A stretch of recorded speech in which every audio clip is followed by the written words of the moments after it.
Kuasa hukum Jessica Kumala Wongso, Otto Hasibuan, seolah tak kenal gentar dalam memperjuangkan nasib kliennya yang menurut Otto tidak melakukan penghilangan nyawa rekannya mendiang Wayan Mirna Salihin. Ya, bersama dengan ribuan advokat yang tergabung dalam tim Aliansi Advokat Pembela Jessica Wongso melaporkan hakim yang memutus perkara Jessica Wongso. Kali ini, Otto pun akan kembali menyeret sosok yang menyembunyikan CCTV dalam kasus yang melibatkan kliennya. Lantas seperti apakah keyakinan Otto mengenai pelaporannya yang akan dilaporkannya ke Mabes Polri pada Jumat 1 Desember 2023 tersebut? Benarkah Otto pun juga kembali menyeret terduga pelaku lainnya yang dituding menghalangi ataupun menutupi kasus yang menyeret nama Jessica Kumala Wongso? Ya, seperti diketahui sebelumnya, kasus yang masih terus diperjuangkan oleh Otto selama kurun waktu 7 tahun belakangan ini memang disambut baik oleh sejumlah kuasa hukum. Bahkan menyasar ke beberapa kuasa hukum senior yang sepertinya akan bergerak untuk membantu Otto dalam tim Aliansi Advokat Pembela Jessica Wongso. Yang terbaru, muncul nama kuasa hukum senior O.C. Kaligis yang mengaku sudah mengamati kasus ini sejak lama. Namun, ia baru buka suara terkait hal tersebut. Lantas, seperti apa keyakinan O.C. Kaligis jika Jessica tidak bersalah dalam permasalahan ini? Seperti apa pula tanggapan pengacara Baradae melihat permintaan maaf dari ayah mendiang Wayan Mirna Salihin, Edi Darmawan Salihin? Pemirsa, bersama Intens Investigasi, kami hadirkan kabar terkini, terpercaya, dan teraktual. Tetapi sebelumnya, jangan lupa untuk like, subscribe, dan juga share channel YouTube ini.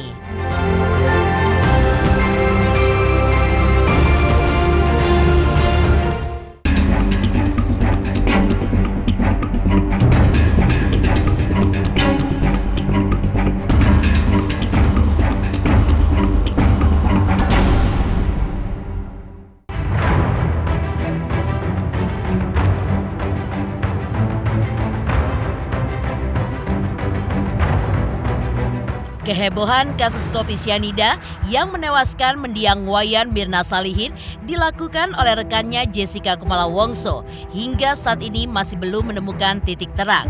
Meski sudah mendapatkan atensi dari berbagai pihak dan mendapatkan dukungan dari ribuan pengacara yang mengatasnamakan diri mereka, tim Aliansi Advokat Pembela Jessica Wongso. Di tengah permasalahan yang tidak kunjung menemukan titik terang tersebut, Otto Hasibuan yang ditemui saat melaunching aplikasi besutan anaknya, Yakub Hasibuan, ternyata mengungkapkan sebuah fakta mengejutkan terkait tindakan hukum yang akan dilakukannya untuk membuat permasalahan ini pun terang benderang. Ya, Otto bersama tim Aliansi Advokat Pembela Jessica Wongso rencananya akan melakukan sebuah langkah hukum besar dengan menyeret nama seseorang yang diduga menyembunyikan bukti CCTV yang jika dikeluarkan tentu saja menjadi pembeda dalam kasus racun kopi sianida yang ditanganinya tersebut. Otto pun juga menyebutkan rencana pelaporannya tersebut akan dilayangkan pada hari Jumat 1 Desember 2023 nanti ke pihak kepolisian Mabes Polri yang menurutnya dengan sebuah alasan untuk membersihkan institusi kepolisian dari adanya praktek-praktek kecurangan yang bisa mencederai harkat dan martabat dari institusi milik negara tersebut. Lantas benarkah jika berkaca dari alasan yang dibuat Otto Hasibuan tersebut, ia pun akan melayangkan pelaporan kepada sosok yang memiliki peranan cukup penting di institusi Polri? Bahkan kalau saya direncana hari Jumat kalau nggak salah ini, kita sudah melakukan legal action ini. Kami tim yang ribuan orang itu nanti akan melaporkan seseorang yang terlibat di dalam perkara itu, yaitu salah satu diantaranya adalah yang menyembunyikan barang bukti CCTV, itu hari Jumat akan kita laporkan ke Mabes Polri. Ya, kita akan laporkan itu. Jadi kita akan berangkat kan, seperti saya janjikan, ini kita nggak biarkan kan. Jadi semua orang-orang yang diduga melakukan kejahatan di dalam kasusnya Jessica Wongso itu akan kita laporkan supaya terungkap. Dan dengan terungkap, negeri ini baik, kepolisian juga namanya bagus, ya kan? Itu sebenarnya saya harapkan kalau ini kita laporkan kepada polisi seandainya pun ada oknum polisi di dalamnya, tolong jangan diproteksi, jangan usah, tapi harus ditindak. Terlalu mahal harga institusi hanya untuk melindungi 1-2 orang oknum. Mendingan oknumnya ini harus dibersihkan supaya institusi Polri-nya bagus. Jadi nanti kalau mau melapor, itu harapan kami daripada institusi kepolisian, ya. Sudah, dan bukti-buktinya sangat akurat sekali ya. Jadi kalau udah nanti terbukti bahwa CCTV-nya direkayasa, kemudian umpamanya otopsinya dihalang-halangi dengan tujuan tertentu, ya kan? Maka mereka itu harus diproses gitu loh. Ya, kalau ini nggak terungkap, saya kira ini akan bahaya. Makanya DPR juga udah mulai bicara kan. Nah, jangan-jangan terlalu mungkin Presiden udah bicara. Ya, seperti diketahui sebelumnya, langkah Otto Hasibuan untuk melakukan peninjauan kembali yang akan segera dilakukannya ke Mahkamah Agung memang terhambat karena dalam hal ini dibutuhkan suatu novum atau bukti baru yang menjadi dasar peninjauan kembali kasus Jessica Wongso. Dengan segera dilaporkannya, sosok yang menurut Otto menyembunyikan bukti CCTV tersebut, ia pun juga berharap besar hal ini akan membantunya untuk memiliki novum atau bukti baru yang membuat permasalahan ini pun bisa ditinjau kembali oleh Mahkamah Agung. Terlebih lagi, ayah Yakub Hasibuan ini pun juga melihat hal yang luar biasa yang dilakukan Jessica Wongso untuk mendapatkan keadilan baginya.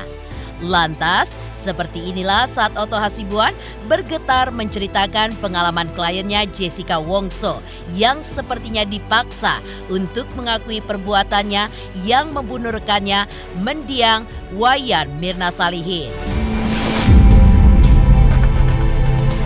Jadi mudah-mudahan dengan terungkapnya kasus ini nanti kita akan mengetahui bahwa Jessica itu tidak bersalah. Nah, kalau sudah bukti-bukti itu dapat, itu kan akan menjadi novum buat saya kan, bukti baru. Nah, ini adalah dasar saya nanti untuk mengajukan peninjauan kembali ke Mahkamah Agung. Dan ini TV saya minta ya, bantulah, bukan untuk saya, tapi memang negeri ini harus kita perbaiki. Bayangkan Jessica 7 tahun di dalam penjara terhadap suatu hal yang tidak pernah dilakukannya. Coba bayangkan, perempuan loh. Coba bayangkan. Sudah saya katakan berkali-kali, dia dimasukkan di sel tikus hampir 4 bulan lebih. Di sel tikus itu maksudnya di kamar yang gelap, kecil, di sana ada tikus, kecoa dan sebagainya, ya kan? Situ 4 bulan.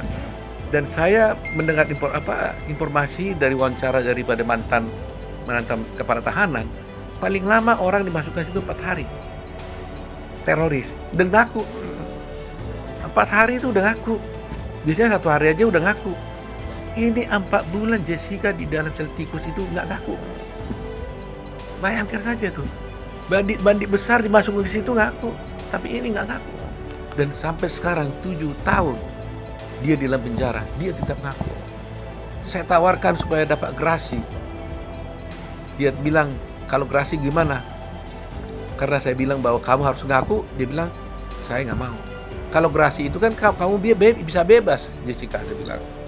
Kamu bisa bebas kalau gerasinya dikabulkan atau minimal dikurangi. Dia bilang, saya nggak mau. Kalau disuruh ngaku, saya nggak mau, katanya. Coba bayangkan, udah 7 tahun di dalam, tetap sampai sekarang dia nggak mau ngaku. Dan dia tidak mau minta gerasi kalau disuruh ngaku. Nah, ini nggak boleh main-main. Coba bayangkan itu diri kita. Perempuan loh, waktu itu umurnya hanya 28 tahun loh. Kalau sampai 20 tahun lagi berarti dia keluar 48 tahun. Bayangin itu. Kalau adik kita itu, diri kita, keluarga kita kayak apa gitu. Nah, ini yang harus kita berjuang bersama-sama. Media juga harus berjuang bersama-sama memviralkan ini agar seluruh penegak hukum itu bisa memperhatikan ini. Ini nggak boleh kita biarkan. Sementara itu, kasus yang menyeret nama kliennya Jessica Kumala Wongso yang menghilangkan nyawa rekannya Mirna Salihin terjadi di sebuah kafe mewah di Bilangan, Jakarta Pusat pada awal Januari 2016 silam. Otto pun juga menyebutkan ia melihat banyak dugaan kejanggalan terutama soal pemilik kafe Oliver yang menurutnya sama sekali tidak pernah diperiksa oleh pihak kepolisian. Padahal menurutnya sebagai pemilik tempat kejadian perkara yang menewaskan seseorang tersebut, seharusnya yang pertama kali diperiksa adalah pemilik tempat tersebut. Otto pun juga menilai banyak hal yang menurutnya janggal dalam kasus kopi sianida yang akhirnya membuat Jessica Wongso pun harus mendekam di penjara. Dan seperti inilah pesan Otto Hasibuan untuk masyarakat yang berharap memiliki negara yang bersih dan tidak mendapatkan kecurangan seperti yang terjadi pada kliennya Jessica Kumala Wongso. Ini bukan punya Otto Hasibuan kasus. Ini sudah menjadi kasus rakyat Indonesia. Tiap hari di TikTok ribut terus orang, ya kan? Nah, karena itulah sebabnya ribuan orang advokat juga mau bersatu secara pro bono, gratis. Sebenarnya nggak punya kerja, ada advokat itu punya, tapi perasaannya itu terluka, ya keadilannya itu tuh tercabik-cabik gitu. Jadi itu sebabnya. Ya, mudah-mudahan lah mulai hari Jumat kita laksanakan itu laporan. Setelah itu nanti tahap berikutnya kita lakukan lagi yang lainnya sampai terungkap kita kan tahu. Karena sampai sekarang saya juga penasaran. Coba itu Oliver, pemilik Oliver, itu gak diperiksa. Kalau ada kejahatan di satu restoran, ya tentunya pertama kali yang diperiksa kan pemiliknya dong. Karena CCTV kan diambil dari situ. Saya mau pengen tahu kenapa gak diperiksa gitu loh. Terus beberapa saksi yang penting yang mengambil barang bukti pada waktu di persidangan nggak diperiksa gitu. Kenapa? Ada katanya di situ ada pembantu katanya disuruh buang celana. Kenapa nggak diperiksa gitu? Tak tahu di luaran dimerumuskan bahwa Jessica membuang celana. Tapi kita minta supaya diperiksa saksinya nggak dihadirkan dalam persidangan. Kenapa? Ada apa ini? Nah itulah perdeling kita. Jadi saya merasa bertanggung jawab secara moral, secara hukum, demi keadilan. Saya ingin bongkar kasus ini bukan untuk balas dendam, tapi untuk keadilan Jessica. Dan jangan sampai setelah terjadi kepada kita, baru kita mulai marah.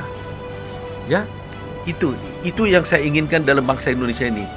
Keadilan itu jangan kamu merasa kalau karena itu tidak ke kamu diam-diam aja. Setelah kena ke kita, baru kita ribut. Jangan. Meskipun itu tidak terjadi pada kita, tapi terjadi pada orang lain, kita tahu kita harus protes. Gak boleh seperti itu. Baru negara kita damai. Sementara itu, wajar jika pengacara sekelas Otto Hasibuan pun dirasa cukup menjadi inspirasi bagi advokat lainnya, bahkan anaknya Yakub Hasibuan. Yakub yang bahkan sudah menyelesaikan pendidikan hukum yang serupa seperti sang ayah, bahkan tertarik mengawal permasalahan Jessica Kumala Wongso dan siap turun tangan langsung ke masyarakat, terutama dengan aplikasi besutannya yang disebutkan akan memberikan konsultasi hukum secara gratis kepada masyarakat yang kurang mampu.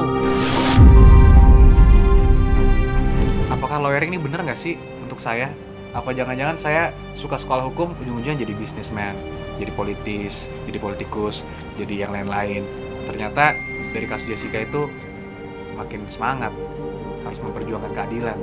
Disitulah makanya sejalan juga, habis dari S2, lanjutlah perkara, kita yang menciptakan akses untuk keadilan yang merata, dan juga akses untuk layanan hukum keseluruhan. Jadi bukan hanya konsultasi hukum nantinya juga perkara hadir ada layanan hukum lainnya, dari legal opinion, dari legal forms, dari notary services, semua layanan hukum kita akan coba untuk digitalisasi bersama.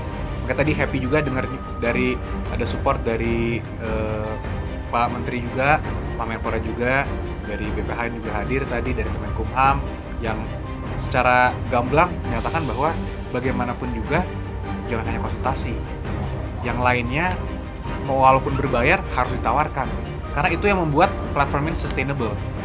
Ketika ini sustainable, baru bisa berjalan. Kalau tidak kan, yang dirugikan siapa? Mencari keadilan juga.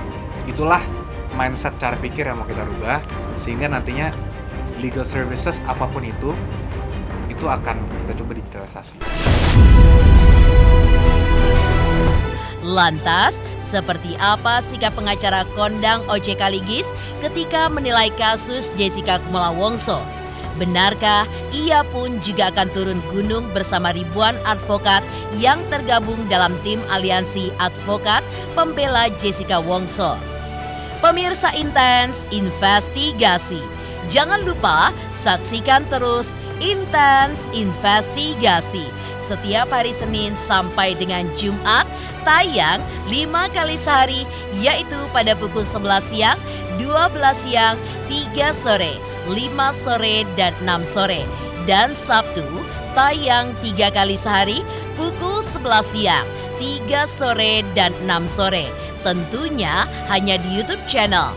Dan pastikan jangan lupa untuk like, subscribe, share, dan juga komen channel Intens Investigasi. Halo, saya Ferdi Noel dan jangan lupa nonton Intens tayang di YouTube 5 kali sehari. Like, home, and subscribe.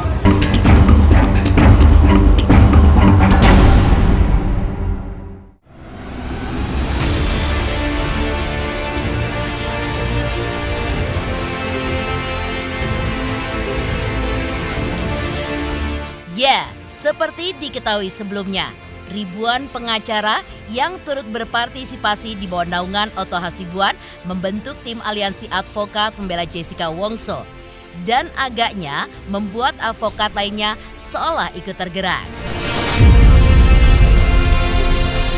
Bahkan yang terbaru, nama pengacara senior yang juga dikenal sudah memiliki pengalaman puluhan tahun di bidang hukum, yaitu OJK Ligis, mengaku sudah tertarik melihat kasus ini. Bahkan sebelum film dokumenter besutan sebuah aplikasi menonton film berbayar itu mengangkat kasus ini. Menurut OJK Ligis, hukumannya menimpa Jessica yang akhirnya harus mendekam di bui hanya berdasarkan saksi keyakinan dan bukan saksi fakta. Lantas benarkah jika berdasarkan keyakinannya, OJK Ligis pun juga menilai bahwa Jessica bukanlah orang yang membunuh mendiang rekannya Wayan Mirna Salihin. OJK Ligis pun juga mempermasalahkan visum yang tidak menyeluruh, bahwa menurut OC jelas hasil visum yang akan mendasari dari sebuah persidangan sebagai bukti kuat penyebab kematian dari Mirna. Bahkan sikap yang diambil Otto menurut OJK Ligis juga sebuah kedewasaan saat mendampingi Jessica di persidangan, walaupun pada akhirnya Jessica tetap harus dipenjara. Jadi mengapa ya sekarang orang ribut mengenai Jessica? Supaya kalian ramai tahu, saya ini ya bukan cuma praktisi, tapi beberapa kali membela kasus pembunuhan. Bahkan pernah membela kasus pembunuhan dengan tuntutan bebas. Tanggal 7 Februari 2021, saya mengamati sidangnya Jessica. Di sana saya menulis untuk media sebelum Netflix tanggal 7 Februari 2021.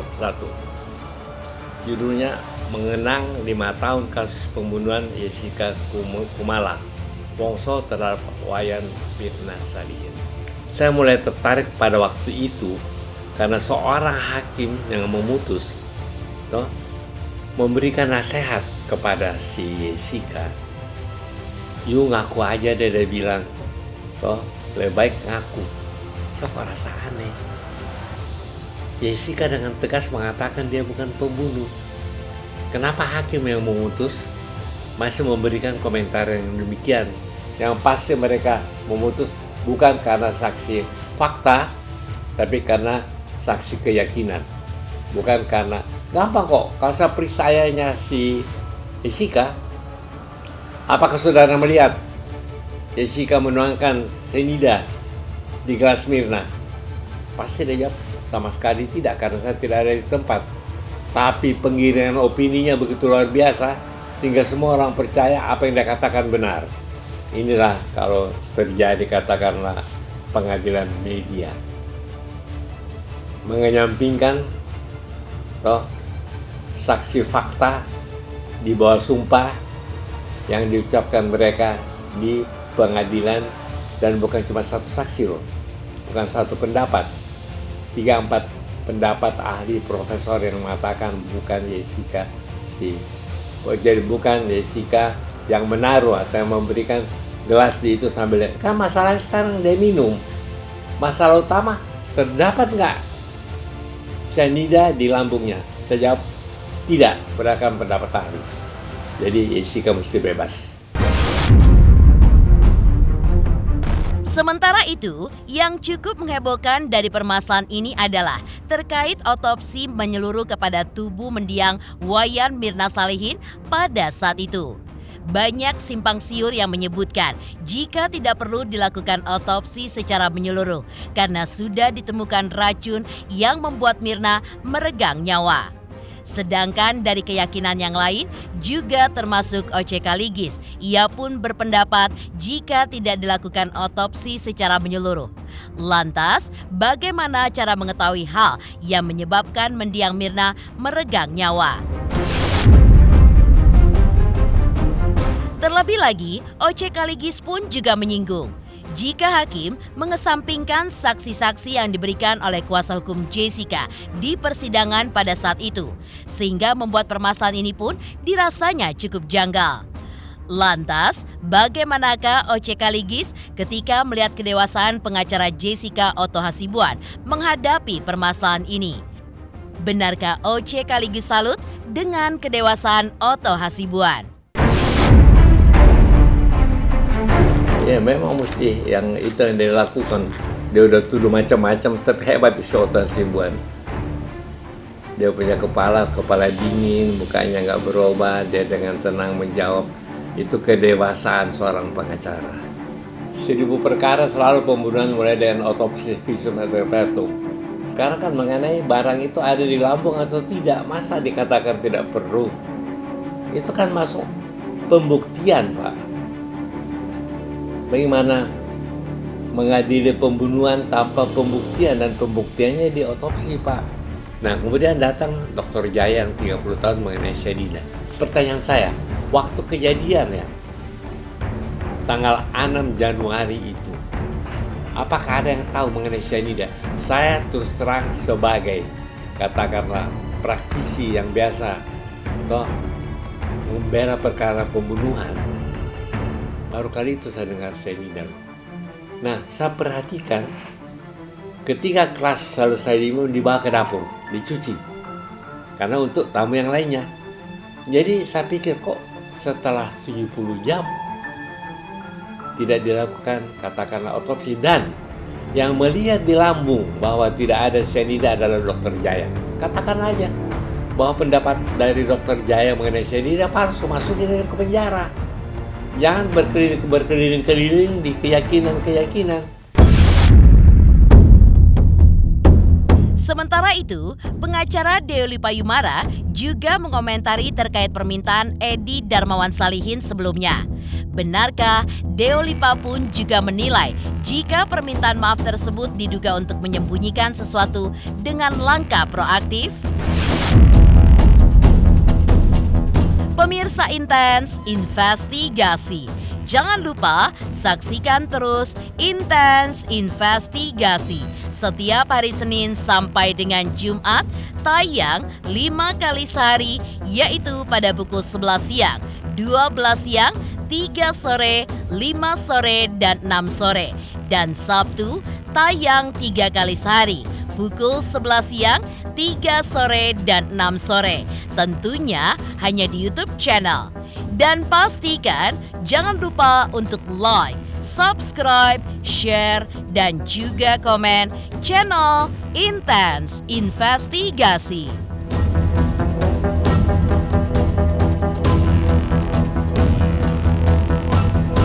Halo, aku Judika. Jangan lupa saksikan Intens Investigasi 5 kali dalam sehari hanya di YouTube Intens.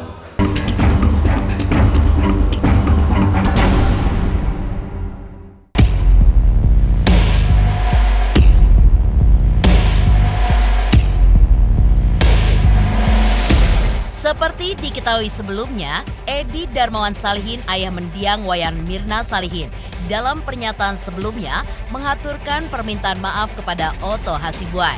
Edi pun menilai banyak perkataannya yang menyinggung bahkan memfitnah kuasa hukum Jessica Kumala Wongso tersebut.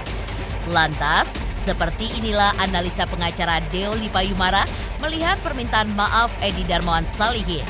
Benarkah Deo Lipa pun juga menilai ada gelagat permintaan maaf tersebut diduga untuk menyembunyikan sesuatu dengan langkah proaktif?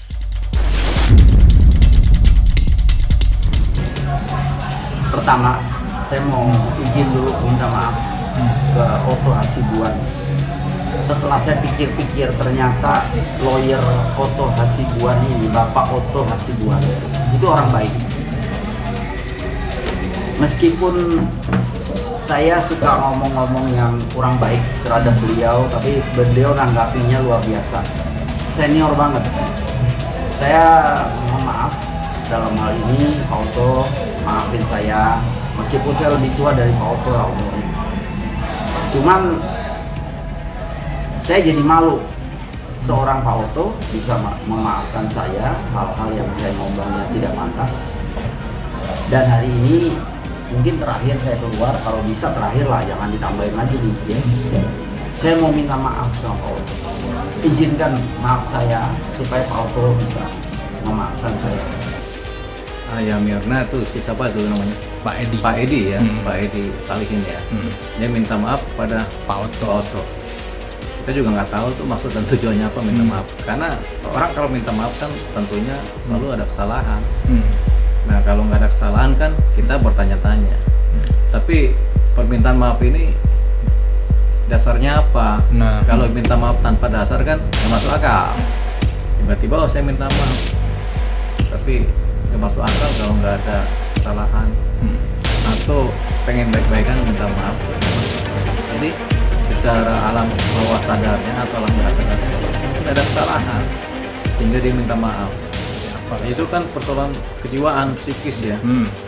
Ya nggak masuk akal juga ada orang baik kemudian kita minta maaf sama orang baik tanpa kita bikin salah, tentu saja nggak masuk akal. Apakah dia pernah mencaci maki Pak Otto? Kita belum tentu. Ya, tapi ujuk-ujuk namanya ya. Kalau dalam tengah-tengah main tiba-tiba ada ujuk-ujuk, pasti kita ujuk-ujuk. Pasti ada sesuatu yang ditutupi dari permintaan maaf. Permintaan maaf ini selalu ada tujuan tidak terselubung maupun tujuan terselubung. Kalau tujuan tidak terselubung berarti kan meminta maaf karena ada suatu kesalahan yang faktualnya ada. Tapi kalau terselubung ini berarti dia minta maaf walaupun dia bilang tidak ada kesalahan, tapi sepertinya ada kesalahan yang diumpetin. Demikian pemirsa, kabar terkini, terpercaya, dan teraktual yang kami hadirkan hari ini. Jangan lupa saksikan terus Intens Investigasi setiap hari Senin sampai dengan Jumat, tayang 5 kali sehari, yaitu pada pukul 11 siang, 12 siang, 3 sore, 5 sore, dan 6 sore. Dan Sabtu tayang 3 kali sehari, pukul 11 siang, 3 sore, dan 6 sore. Tentunya hanya di YouTube channel. Dan pastikan jangan lupa untuk like, subscribe, share, dan juga komen channel Intens Investigasi.